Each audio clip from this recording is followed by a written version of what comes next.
They lived in a world where the lines between darkness and light were more distinct. A world where their plans and their day-to-day living was governed more strictly by darkness and light. A world where a small lamp or a single candle might make the world of difference. It was a world where most people approached the dark part of the day with the prospect of very little light. One did not travel at night unless compelled. The people of Jesus' day understood darkness in a way that we may not.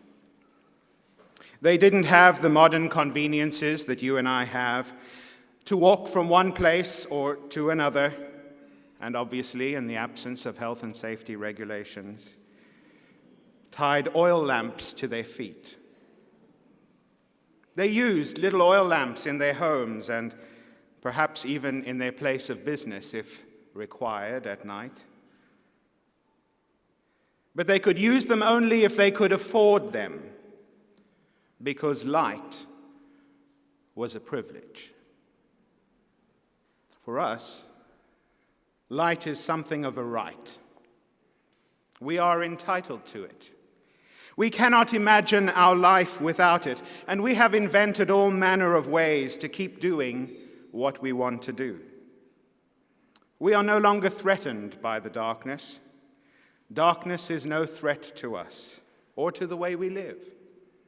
Light is our right, and we have tamed the darkness. Jesus came into a world where light was precious, a world where a little light made a world of difference.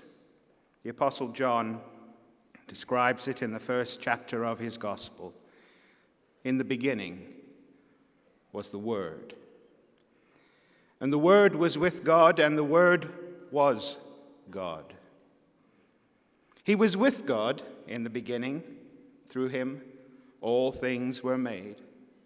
Without him, nothing was made that has been made. In him was life, and that life was the light of men. The light shines in the darkness, but the darkness has not understood it. Among the festivals that brought the people of Israel together was the illumination of the temple. The ceremony remembered the pillar of light that guided Israel in their desert wanderings. It took place in the court of the women at the conclusion of the first day of the Feast of Tabernacles. If you know anything about the feasts, and I think some Adventists do, the Feast of Tabernacles happens later this month. The court was very dark, surrounded by deep galleries. And in the center of the court stood 4 great candelabra. And when darkness descended, each of the candelabra were lit in turn, and in turn each lit the courtyard. And during the night, the priests, the people, celebrated, and they danced as David did. And they sang songs of joy in the courtyard because Jerusalem was illuminated by the light of these massive lampstands, the people expressing their hope, their joy, their expectation of a coming Messiah, a God who would light their way once more, who would be to them a pillar of light as he had been in the desert wanderings. With this understanding, Jesus commented to the Pharisees that were around him, "I am the light of the world." In essence, he was saying to them, your candelabra only light up this courtyard, but I can bring light to the whole world. The pillar of fire by night is here. The illuminator of Israel shines. I am the light of the world. And how those simple words expanded and deepened everything we ever knew about God. Almost every time God revealed himself to his people, there was some form of light, some expression of brilliance and glory. In the beginning, light shone out of the darkness as the creative word broke over the formless and chaotic deep. In the desert, a pillar of light by night signaled the presence and the leading of God. At Sinai, light flashed as the trembling ground signaled the awesome presence of God. Light rested over the mercy seat in the tabernacle, and the temple of Solomon was filled with light at its dedication. And so it is no wonder to us that light shone on the hills of Bethlehem when the angels brought word of a Redeemer to shepherds on a darkened hillside. "I am the light of the world" was a phrase to scandalize. For it spoke not only of the present, but it extended far back into the reaches of time, declaring oneness with God. It is reflected in the words of the aged Simeon, who was quoting Isaiah, spoken in the temple as perhaps in the same place where Jesus now stands to teach. Holding the Christ child in his arms, he said, "He shall be a light to lighten the Gentiles and the glory of thy people Israel." And that light, to lighten the Gentiles, would seek to lighten the people of Israel too. It was a light that shone hope and joy and restoration into hopeless, joyless, and broken places. Perhaps you were a bright intellectual, one who grappled with theology, whose deepest desire was to know God, a man looked up to, honored, respected, a teacher of law, a Pharisee, but one who had developed a growing sense of discomfort with the status quo. So deep was the disquiet that you were prepared to make clandestine visits to a radical young rabbi. And so clandestine are your visits that you conduct them under the cover of darkness. And under the cover of that same darkness, the word of light and life illumined your heart and mind, as Jesus spoke to you, saying, "Light has come into the world, but men loved darkness instead of light because their deeds were evil. But whoever lives by the truth comes into the light, so that it may be plainly seen what he has done has been done through God." And as you wrestled with what those words might mean, you found yourself called out of shadow and into light. And when Joseph of Arimathea asked Pilate for the body of the teacher, you joined him. And in a public display of concern and affection, assisted in his burial. You were called from darkness into light. Perhaps though you were a young woman, used and abused by an older man and cast aside with no future. You had hoped that you might be cherished, perhaps even loved. You discovered instead that you were despised, scorned. And as you reached around in your life for hope and security, you found soon that many would have you, none would keep you. And you became no one. A woman that many a man might see, but never acknowledge. And then you met a man who was able to see you, not just look at you. He could see into your darkness, and for the first time in what must have seemed like a lifetime, light shone into your heart, and hope returned. And while Martha waited on guests and Lazarus, recently raised from the dead, reclined with the teacher at the table, you knelt and anointed the feet of the rabbi with costly perfume. It was not long after this that the rabbi said, "You are going to have the light just a little longer. Walk while you have the light, because darkness will overtake you. The man who walks in the dark does not know where he is going. Put your trust in the light while you have it, so that you may be sons of light. And yes, your past was nothing to be proud of, but you were not called to walk in that darkness. You were called to walk in the light, as he is in the light. And so your story, according to the word of the teacher, has been told and retold for generations. And not only that, you became the first eyewitness of his resurrection and the first evangelist proclaiming, 'He is risen.' But perhaps you suffered a physical disability. Perhaps the only words that you ever heard were the ones that told you of a curse, that you are cursed by God. And you find you are cursed by men. You are the evidence of some secret sin. You are the physical manifestation of your parents' shame. Blind from birth, there is no argument against those who proclaimed your guilt. You could not see, but you could hear. And you could hear the whisperings, the comments, the conversations exchanged in not so hushed tones. People talking as though you were not there, their words growing the darkness in your soul.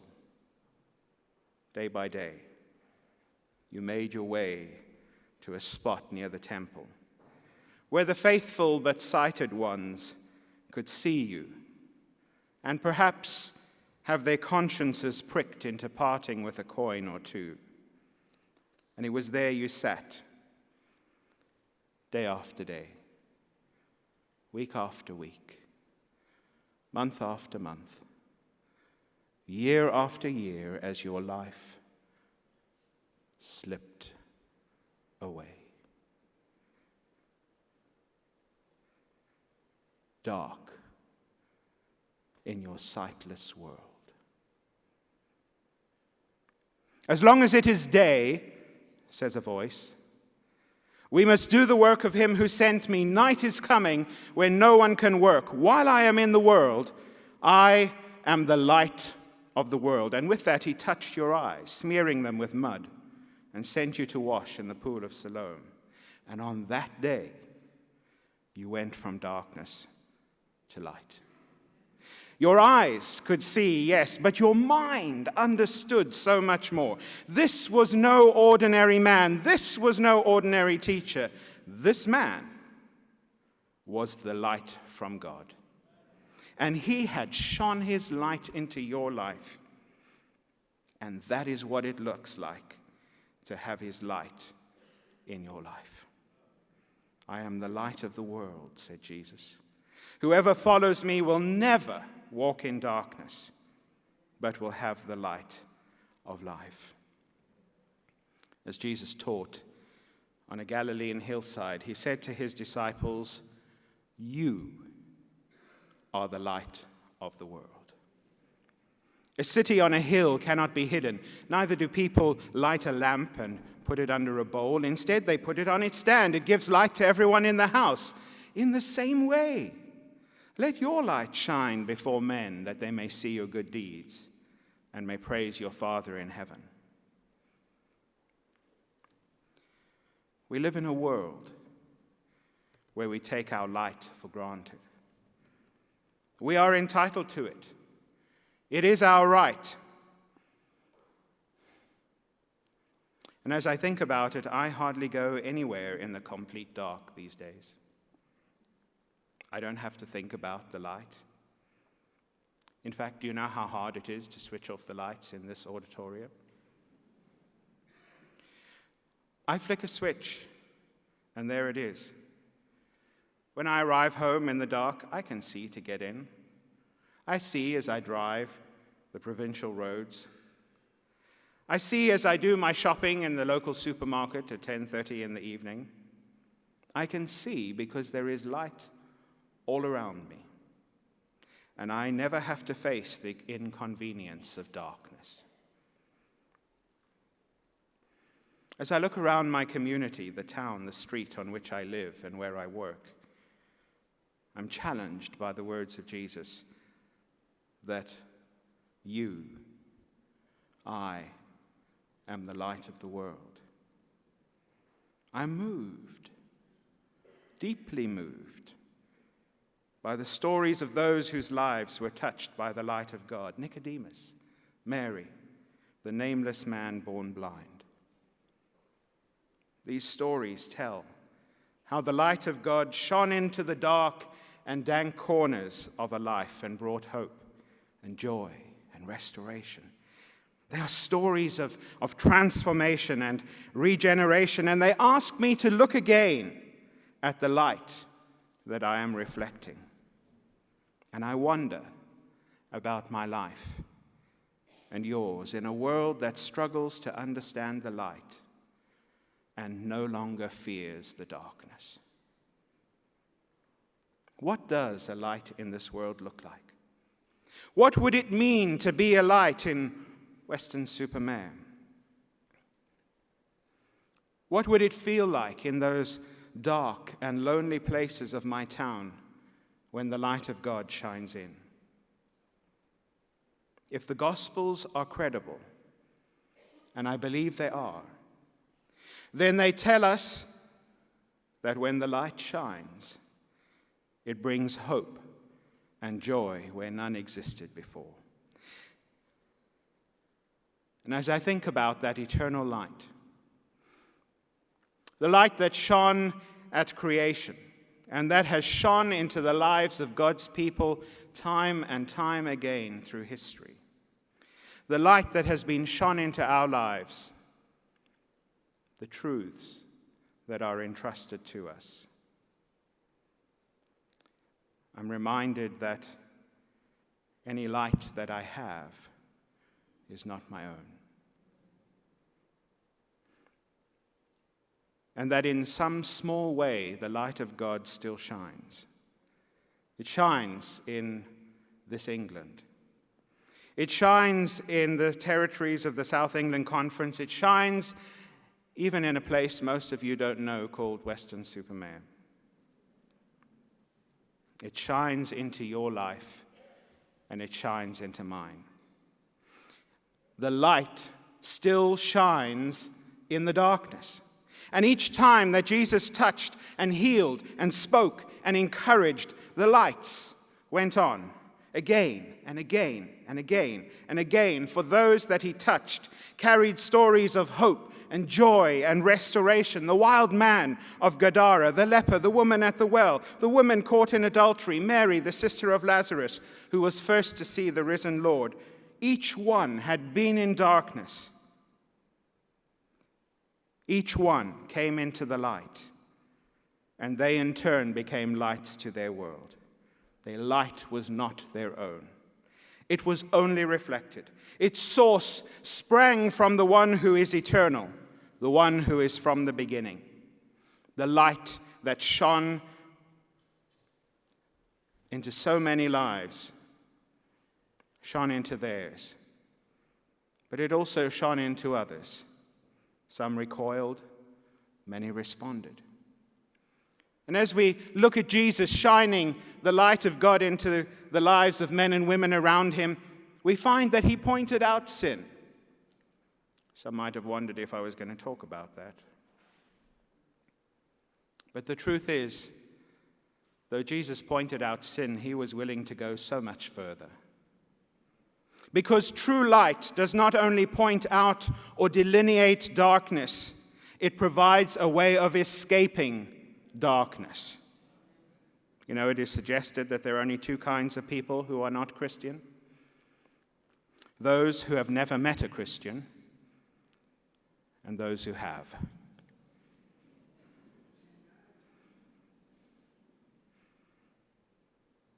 Do we know any people who have turned away from the light because they've met one of us.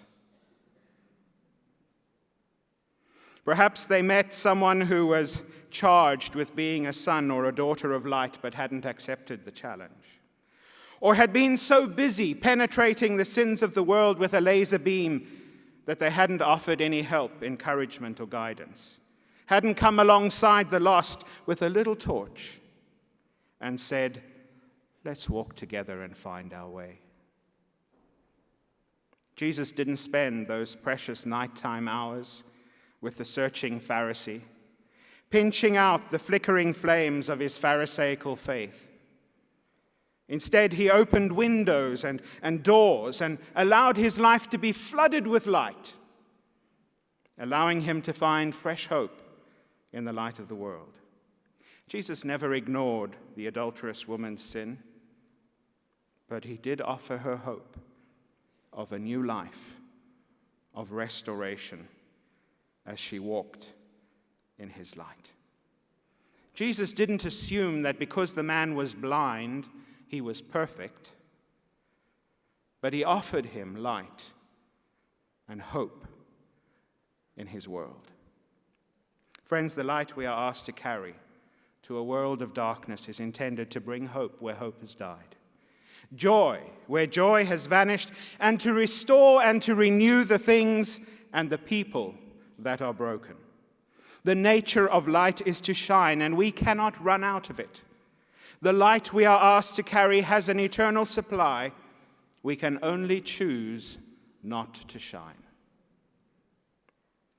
In a certain mountain village in Europe several centuries ago, a nobleman wondered what legacy he might leave for his townspeople, and at last he decided, "I will build them a church." No one saw the complete plans until it was finished, and when the people gathered, they marveled at its beauty, at its completeness. They gazed at the finish, at the beautiful artworks. They drank in the atmosphere, soaked up the ambiance, until one of the more practically minded asked, "Where are the lamps? How will it be lit? How shall we see on the dark days and in the evening services?"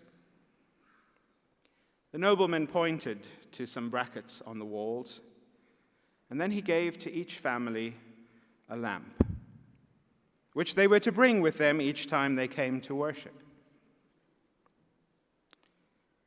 He gave the lamps with these words, "Each time you are here, the area where you are seated will be lighted. Each time you are not here, that area will be dark." This is to remind you that whenever you fail to come to worship, some part of God's house will be dark. I am not a nobleman, and I cannot build you a church. And sadly, I have no lamps to give you this evening. But they say that everything you need to know you learned in kindergarten.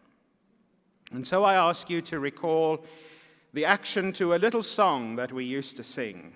Hold up your index finger.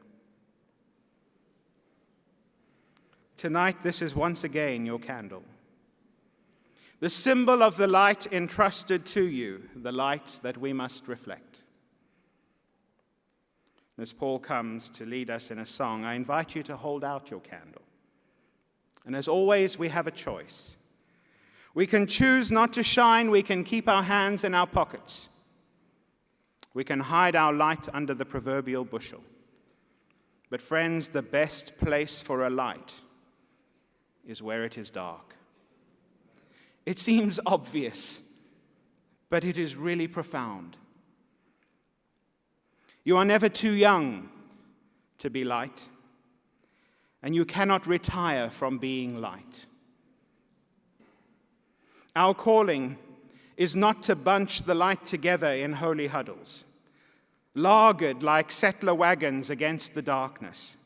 Instead, we discover that spread out and dotted around, shining for all that we are worth, we are lesser lights, pointing to the greatest light, the light of the world, the only hope for a waiting world, and the only power for a willing church.